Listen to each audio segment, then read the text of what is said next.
Espera um pouco. Antes de apertar o botão para fazer o seu comentário sobre a polêmica dessa semana ou da semana passada, tem algumas coisas que é importante lembrar. Mesmo que você já saiba todas elas, o que é muito provável, tem coisas óbvias que precisam ser relembradas de tempo em tempo, porque a irracionalidade é uma besta muito faminta, e se a gente não fica de olho nela o tempo todo, ela aparece e faz muito estrago. A gente tem que sempre tomar muito cuidado para não se tornar parte dessa besta. Então eu vou dar 7 ideias que você provavelmente já conhece sobre como fazer isso numa discussão de artes. Número 1. Todo mundo tem direito a uma opinião, mas nem toda opinião acrescenta alguma coisa ao debate. Às vezes, a gente não quer ser elitista e se deixa levar pela ideia de que toda opinião tem o mesmo valor. Isso pode ser verdade para algumas coisas, mas com certeza não é verdade para todas as coisas. O famoso cientista Richard Dawkins, apesar de ser meio polêmico em alguns assuntos, tem exemplos excelentes a respeito disso. When you're about to have an operation, you want an elite surgeon to cut you open. You want an elite anaesthetist to put you under. When you're about to fly, you want an elite pilot to fly you. Com a arte é parecido.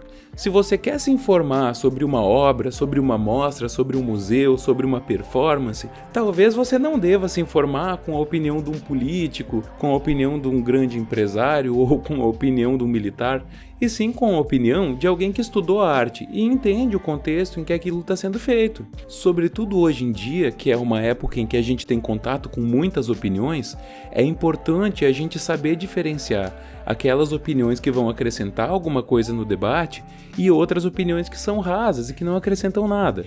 Ou pior, acrescentam informações falsas, informações equivocadas e às vezes nem é por mal. A pessoa pode estar cheia de boas intenções e não saber muito bem do que está falando. Número 2. Opiniões muito simples geralmente estão equivocadas. O John Green, que é um escritor que escreve romances adolescentes, ele é muito bom em sintetizar algumas ideias nas aulas de história e de literatura que ele dá. Uma dessas frases que ele criou aconteceu em uma conversa com um irmão em que ele falou 3 palavras muito importantes. Truth resists simplicity. A verdade resiste à simplicidade. Porque as coisas são complexas, as pessoas são complexas. E a gente tende a simplificar demais as pessoas e os discursos e as coisas que elas fazem, quando na verdade elas são muito complicadas. Em nenhuma outra época da história da humanidade a gente teve tanta informação para lidar. E uma reação comum a isso é tentar simplificar ao máximo possível essas informações, de forma que seja humanamente possível lidar com todas elas. Mas a única informação que pode realmente ser simplificada é a informação de que as coisas não podem ser simplificadas, ao menos se você quer se ater à verdade. Em arte isso também acontece, porque toda obra de arte está envolta num contexto artístico, num contexto do autor ou da autora, e isso torna muito complexo o entendimento dessa obra. Então qualquer pessoa dizendo, não, a arte tem que ter liberdade irrestrita, ou dizendo que, não, isso é tudo putaria, isso aí tem que proibir tudo. Qualquer um desses discursos é um discurso raso, que não deve ser levado muito em conta, porque ele está tentando simplificar demais uma coisa que é complexa. Número 3. Se você não sabe muito sobre o assunto, talvez deva se informar antes de dar sua opinião. Ora, a gente não precisa opinar sobre tudo. A gente pode não opinar a respeito de algumas coisas. O mundo vai sobreviver se nem todo mundo opinar sobre tudo.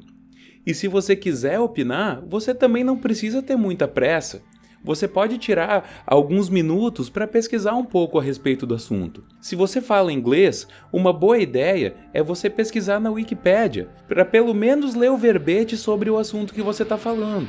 A Wikipédia em inglês pode não ser o site mais confiável do mundo, mas ele é razoavelmente confiável e complexo e te dá um mínimo de informação para você poder opinar a respeito das coisas. Se você sabe ainda menos do que está escrito na Wikipédia, talvez você deva parar um pouco e ler um pouco antes de opinar. Número 4. Pense em Sócrates. Sócrates foi um dos maiores filósofos de todos os tempos e nunca escreveu um livro. O principal jeito de filosofar de Sócrates era dialogando com pessoas. E nos diálogos de Sócrates, ele perguntava mais do que afirmava. Perguntando, a gente entende o que o outro está pensando, e se o que o outro está pensando for incoerente, a própria pessoa vai se contradizer nas suas respostas. Isso não significa não ter opinião, isso não significa tentar buscar uma neutralidade ou ficar em cima do muro. Pelo contrário, Sócrates foi condenado à morte pelas autoridades por se negar a parar de ensinar a sua filosofia para os outros. Então perguntar, deixar os outros falarem e expor as suas opiniões não significa ficar em cima do muro. Significa respeitar o direito do outro falar, significa respeitar que existem outros discursos além do seu. Afinal, como a gente já falou, todos têm direito a uma opinião. E como disse Heinrich Heine, escritor romântico alemão, onde se queimam livros, acaba se queimando pessoas. E por falar em livros, como Douglas Adams ilustrou brilhantemente no Guia do Mochileiro das Galáxias, não adianta nada a gente saber as respostas se a gente não souber as perguntas. No livro, uma civilização cria um computador muito poderoso chamado Pensador Profundo. Esse computador levou milhões de anos para calcular a resposta da vida, o universo e tudo mais. Quando ele conseguiu a resposta, 42, ninguém entendeu, porque não sabiam qual era a pergunta. Número 5. Toda arte tem um contexto. Se você quiser opinar sobre uma arte, você precisa entender em que contexto ela foi feita, em que contexto vive o artista ou a artista que a criou, qual o contexto da sociedade em que ela foi elaborada. Tentar opinar sobre uma obra de arte sem entender qual é o seu contexto é como tentar ler um livro em uma língua que você não fala. Número 6. As pessoas têm sentimentos. Antes de qualquer coisa, é importante manter o respeito, é importante manter a generosidade e é importante manter a calma e saber respeitar os limites, não só das ideias, mas os limites da emoção da outra pessoa. No Guia do Mochileiro das Galáxias, existe uma arma que faz com que você veja as coisas da perspectiva da outra pessoa. Na vida real, não. Às vezes a gente não sabe quando está ferindo sentimentos ou magoando outra pessoa. Se você entra em uma discussão de arte para ofender alguém, provavelmente você está errado e seria bom repensar essa conversa. Número 7. Nem toda arte serve para entreter e apreciar.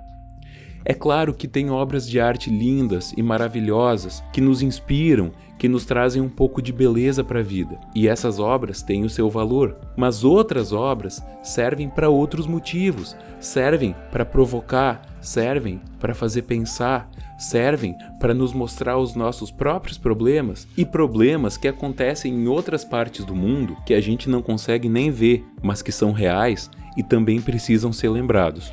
É importante tentar entender cada obra de arte a partir do que ela tem a oferecer e não a partir do que a gente está buscando.